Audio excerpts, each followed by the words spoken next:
desktop. Don't need pair view. So here's a terminal window. I'm logged into a cluster here on campus. This is one of the dynamic rupture benchmarks. This is it's benchmark 205, which is a strike slip. It's in 2D, so it's a horizontal slice to a vertical strike slip fault. Really, that doesn't matter. The only thing that matters you really need to know is that I'm running an explicit time-stepping dynamic simulation, and I have a number of .cfg files here. I have a mesh in terms of qubit. I have a variety of meshes at a variety of resolutions. I have set up my simulation to do I'm going to do the type of cell. Then I have try 3. I'm going to do a 200 meter run using. So this is, if I was running it on my desktop, that's what I would use. Now I'm running on a cluster, so I need those additional parameters. And so before I actually run it, let's look at what my pilot app file looks like. In this case, it's not going to be read automatically because Pilot won't add in the ._.pbs. I have a number of configurations depending on exactly what I want to do. So in my Pilot app_pbs, this is when I'm using the PBS queue. I have things like this comment at the top is a reminder to myself that I need to add these on the command line in addition to using this PBS file. So I have my scheduler equals PBS. I have my email address so that I'm the one that's getting email. Here's the command that I showed on my slide. I am using OpenMPI on this particular cluster. And so I give it some MPI routines, and these 3 parameters here, bind to core, by socket, report bindings, tell MPI to how the bind to core means when you set up each process, make sure that when you're deciding where in memory to allocate, make sure it's using memory that is as close to the core that's going to be using those values as possible. That's called memory affinity. And so we want to take advantage of OpenMPI support for optimization, and this can actually affect your performance by about 20 to 30% in some cases. It looks like we had a question here.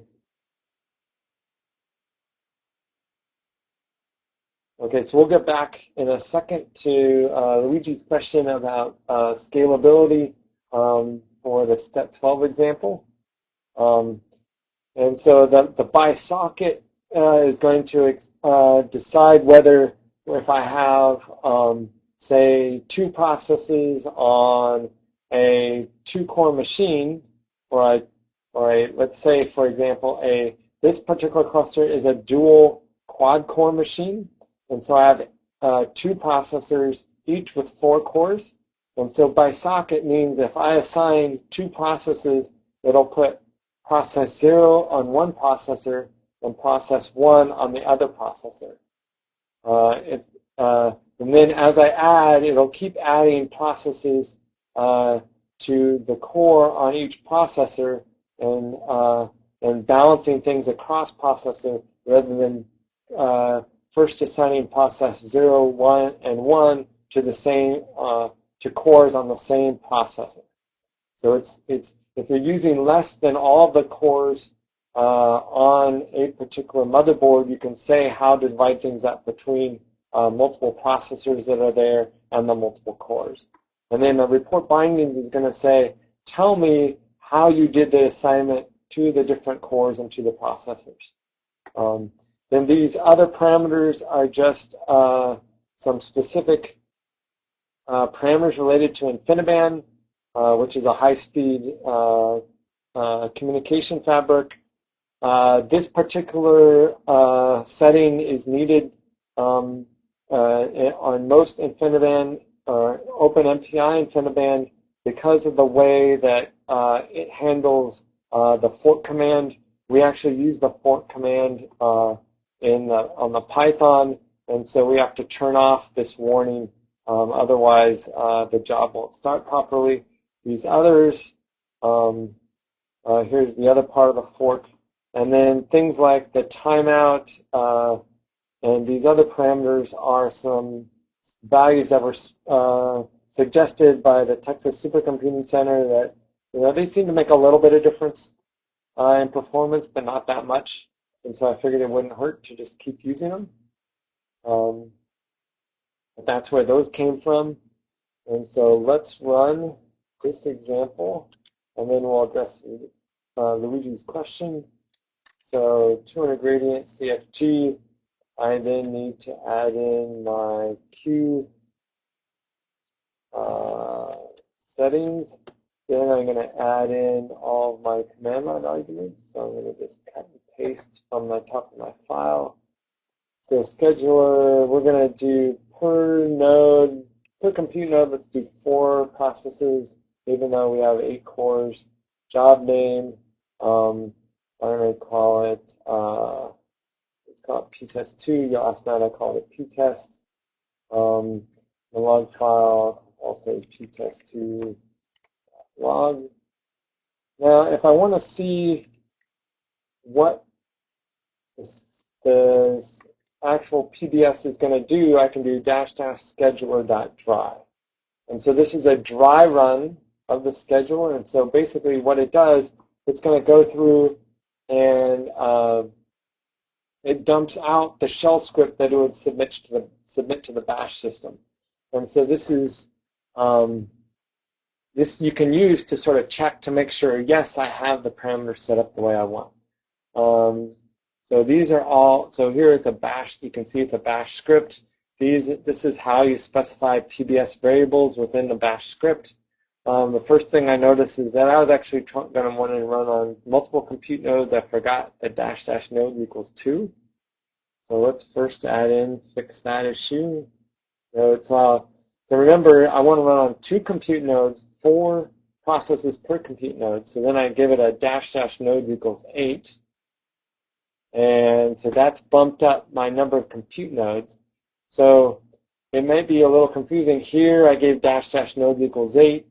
In this particular queuing system, this is the translation of our sort of pilot specification of the number of processes into this queuing system. So its nodes is referring to the actual compute nodes. Others do it. Other queue systems, such as the SunGood engine, do it slightly differently. But the pilot, you can, no matter which batch system you're using, this is the total number of processes. And then your different schedulers, whether it's PBS, SunGood engine, you're going to specify the number of processes per node differently. And then here, what it's going to do, pilot automatically added changing to the working directory. That's the current working directory. It's going to run that sort of validation. It's doing that validation by running Nemesis, which is Python with MPI support. It tells the startup. This is all of the Python path information. You notice down here we're going to get to all of the things that are passed in, such as our job name. And then if that proceeds, then if it were to launch on the compute nodes, it would be running this command. So notice this command is commented out. It's just saying, when I run on the compute nodes, this is the command I'm going to be using. And so here it has my MPI run, my machine file, bind to core, all my options. And then the last thing, this is just saying, if I was going to, I could dump this script out, and then I can actually look and submit it manually, and you would do that by running the qsubmit command. And so what it's going to do is the pilot is actually generating this script on the fly and then sending it to qsubmit or qsub. So I'm going to run this. I'm going to stop doing the dry. I'm going to submit it. to see what's in the queue, I do qstat. So there's already some job running. That's this one. Been running for quite some time. Here's mine that I just submitted. So notice it was given a name ptest2. Here's my username. It hasn't really started. If I open up my web browser, look at the cluster, there's the job that's running. You don't see any evidence of my little job that I just started. This is a cluster running the ROX version of Linux. ROX is it's a cluster toolkit. A lot of people use it. Click on and so it provides this nice little graphical user interface. And let's see, did my job die? No, it's still running. So this particular, the web page doesn't update immediately, so probably have to wait a minute for it to show up. You can to see how much memory is being used and how your job is running. Here I have access to a tool called cluster top that's the same as a Unix version of top, but it's going to do it across the entire cluster. I can show only my processes, so I scroll down here. Here's my processes that are running. The first value here is let's start over here on the left. Here it's telling me which compute node it's running. So you notice I have 4 processes on compute node 11. The other 4 are on compute node 10. Here's how much CPU I'm currently using. It's just starting up, so it's not using that much CPU. Here's the percentage of memory I'm using, so I'm only using 0.2% of the memory. Let's see if I refresh it. You'll see it's not being updated. You don't want your cluster to be updating these sort of GUIs very often because that'll actually cut down on your performance because it's using communication. Look at my qstat. It's running. So I know that it was running on compute nodes 10, 11, so I'm actually going to log in to compute node 11. Sometimes you can log into compute nodes, sometimes you can't. And I told you that the standard out file is used by the batch system. So this is the torque Mali PBS implementation, and I happen to know that the log file is going to end up on one of the compute nodes in the op-torque spool directory. So I can go in here and I can actually look at. Notice it's not named what I asked my files to be named because these are sort of in its internal naming convention. Here's the errors that it's seen so far. So what it did is when I told it to report the bindings here, it's telling me that on compute node 11, the first process ends up on socket 0, that's processor 0, and core 0001. The second process ends up on socket 1 or processor 1 in core 0010. The next one ended up on socket 0 and core 002. The fourth one was on socket 1, core 0020. So you can see that, yes, I'm indeed using different cores. It first divided things to mean socket 0, then socket 1, back to socket 0, and then socket 1. Here's my warnings that I have for this friction model. This is simply being friction. I did not give it an initial state. It assumed 0. That's what I wanted, so I don't care about that warning. Let's see if I'm still running. I am, so I can use tail to see where I am. That's the tail is a Unix command that's going to look at the last 10 lines. It's almost done. It's going up to 12 seconds. It's already done 11.92. If I were to open up my mail program here, you'd see I had a mail message telling me that the job started, that it started on compute nodes 10, 11, and it tells me when it started, when it ends. It'll tell me when it ends. You notice my jobs are no longer there, so I'll log out. Let's look at our log file. So here I now have a standard error.txt file. That's the default file name for the standard error. Then I changed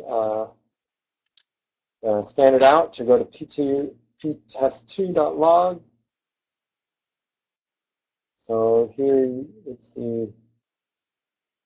Here's the other evidence that I'm running in parallel is that it distributed the mesh. Here's all the time stepping.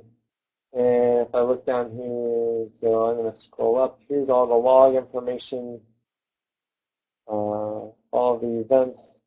So my total simulation time was right at about 200 seconds. I had here's sort of the number of PETSI objects, floating point operations. That's approximate.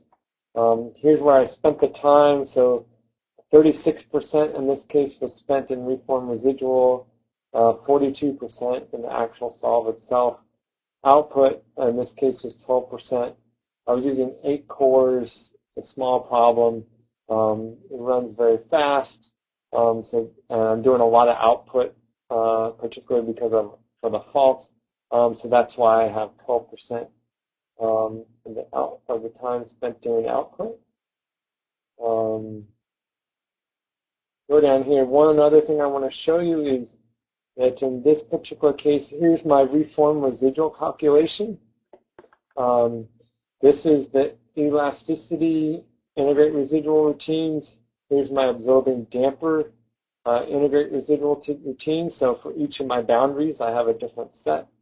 And then my fault integrate residual routines. You notice that my boundary conditions, here's the total time. I'm at 10 to the minus 1 to 10 to the minus 3 for all of those.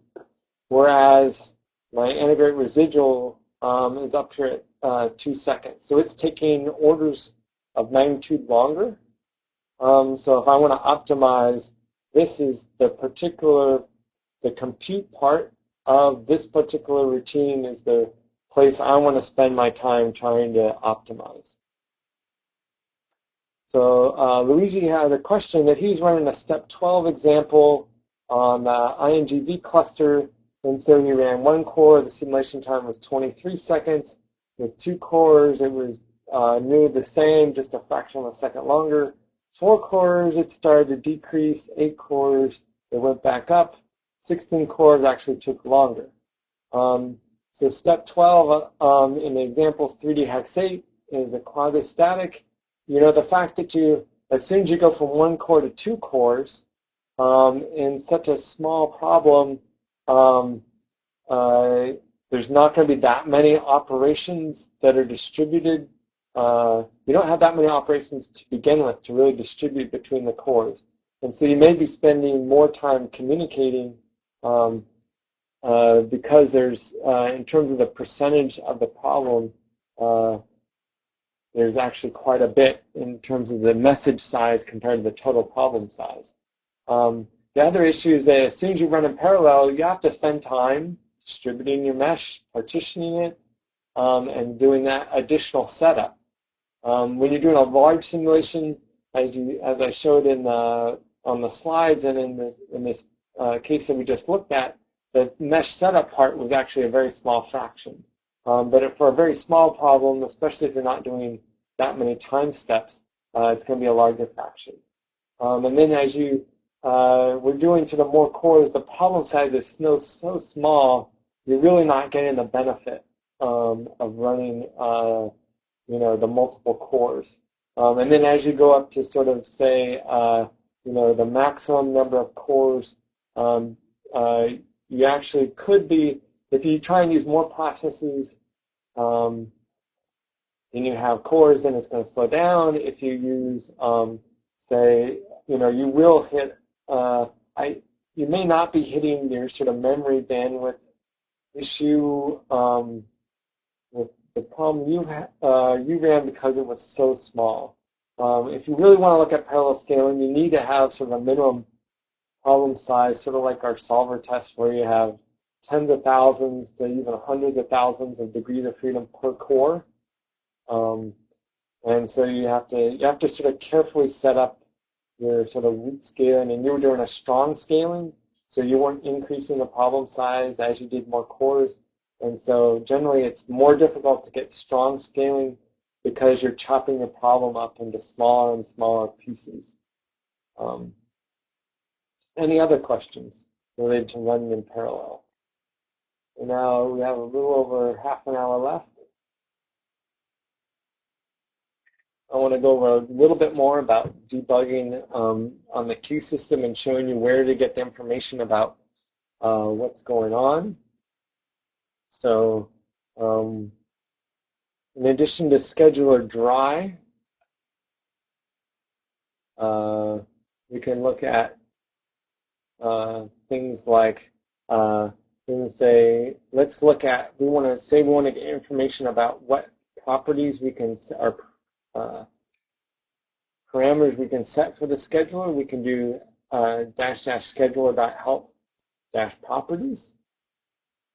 And so that dumps out a list of all of our options, very similar to looking at our pilot info file, which is what we'll look at in a minute. So here, this is for my scheduler PBS. There is a command on what parameter to set the command for submitting a job. The default is qsub. That's what's being used. So for some reason your PBS implementation used a different command, all you'd have to do is update your pilot app.cfg file that has your cluster launching or scheduling parameters and adjust that parameter. Here's my dry. Notice that the default value is false. It's currently false because I did not put that on the command line. Then these are just my generic help commands that are available for all of my Pirate components. Here's my processes per node. Default value is 1. It's getting a value of 4 from the command line. Here's my queue submit options. It tells me that it's a list. The default is 0. Here's the values that it's using, and it's getting them from my pilotapp_pbs.cfg file. It tells me exactly where it's getting them from, line 8. There's a resource list, so say here's where you can add information about if I don't want my simulation to run for, say, more than 5 hours. If I think it should really stop in 2 hours, if it gets hung, I want it to be killed by the batch system after, say 5 hours. So I could add that information in the resource list. Here's that shell information. So for default, it's just using the normal C shell. I've changed that to the bash shell, and I changed it in my pilot app_pbs file. The weight, I don't actually recall what this parameter is actually used for. I've never used it. And so another thing we can do is we can run our pilot info script, and that'll jump all of our parameters to by default, it'll be pilot_parameters.txt, and I'm going to tell it to use verbose mode to tell me everything you can about my parameters. And I get this error in my pilot info, no such option, --scheduler.ppn. And that's due to the fact that pilot info is trying to get our pilot parameters, but it has its own command line arguments, and its limitation is that the command line arguments have to be just the pilot info command line arguments, such as --verbose. And so I have to remove all of my command line arguments that were pilot specific. And so it generated my pilot_parameters.txt file. When we looked at this before, we'd just gone through, very quickly and sort of ignored all this information per minute at the top. So things like our job information, such as the standard error. Here's my standard out, so I removed that line, and so that's why it is being shown as just standard out.txt. Here's my default standard error.txt. Standard in, we don't use standard in for pilot, so that's you can just leave it being null.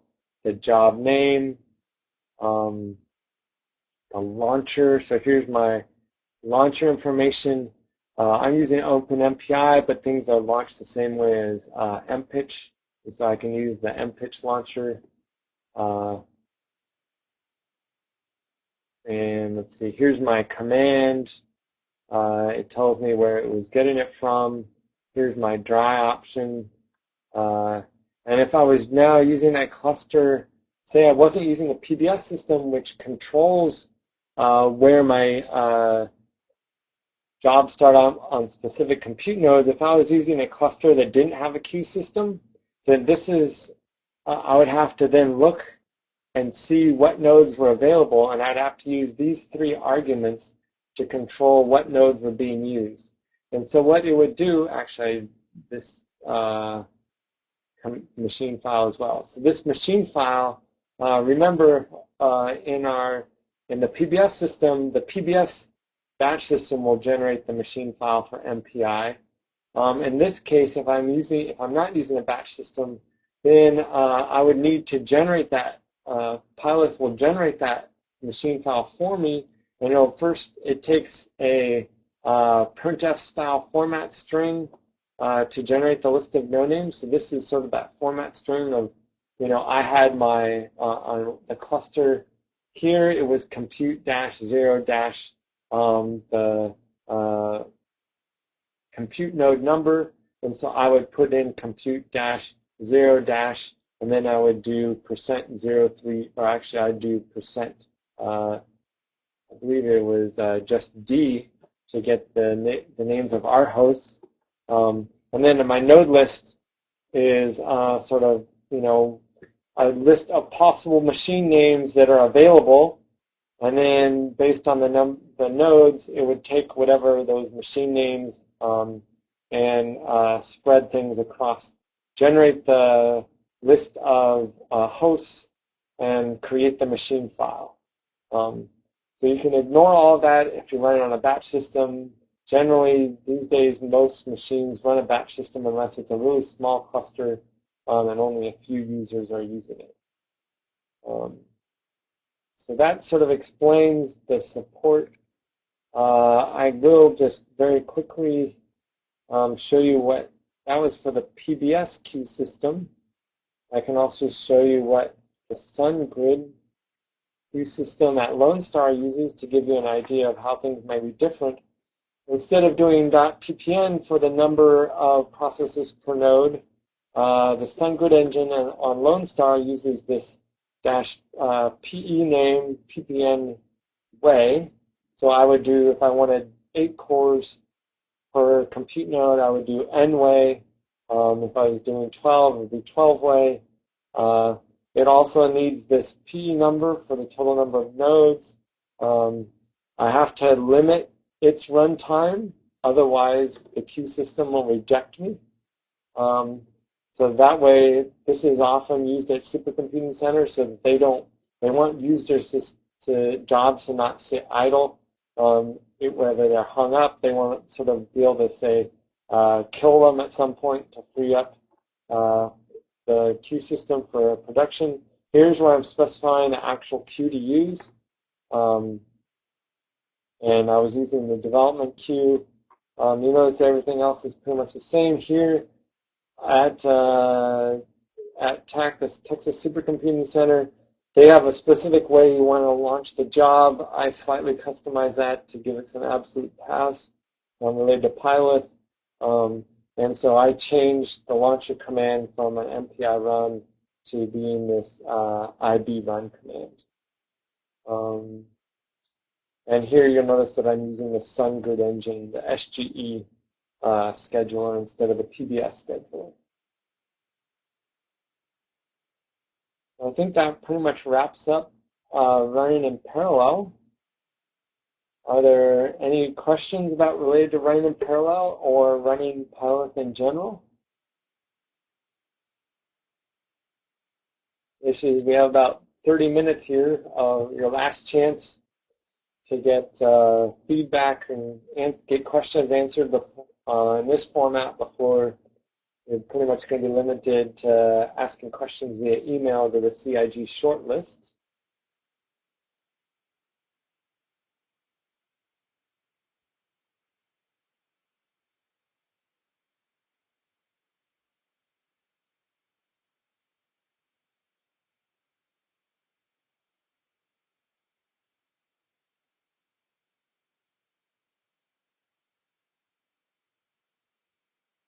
Any questions?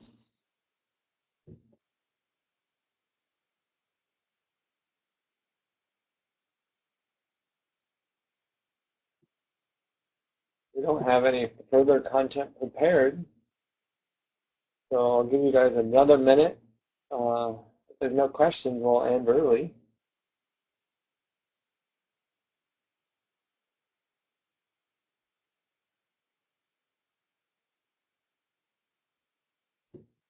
I will add that we'll get start sending out an email for reminding you to do the post-workshop survey. I know I sound like a keep nagging about people about that, but that is important.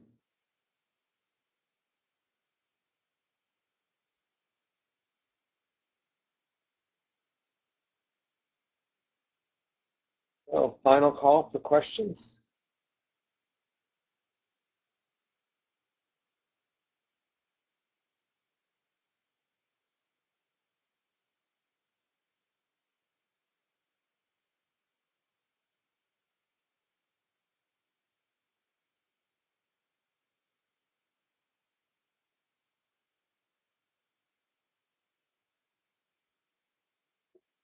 Okay, I think that'll pretty much do it for us.